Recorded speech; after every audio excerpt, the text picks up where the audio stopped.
Hitzegi da zutaz, Vicente. Nitaz? Ze jakin nahi duzu? Egun normal batean, ze gustatzen zaizu egitea. Ez dakit. Eskitan etzatea. Basiko. Ez duzu saletasunik? Urteak zeramatzan Kanarietan bizitzen.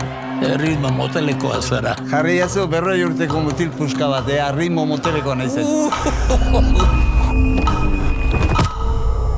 Vicente, baldago, jakin barko genuken beste ezer. Egunon! Egunon, Amaia. Ni, guapa, Haserre zaude. Jarri hortxe, Vicente. Haserre egoteko eskubide osoa duzu. Dolu bat pasatzen ari zara.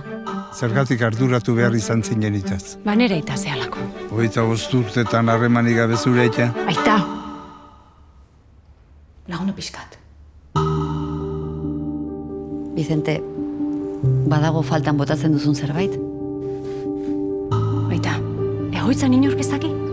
Zertako? Zure izatearen parte garrantzitsu bada, ez? Zu sartu hontan. Aita gure bizitza hankaz gora jarri zenun. Beti gai honi buruz hitzaiteko beldurrez. Ni naukide kontraxoa, Animo, Vicente. Lea. Enaiz zurekin ondo portatu. Eman zan vuelta motel. Ez ba. Pitinia, eakusteko lotxa zara. Ixua hau gaur,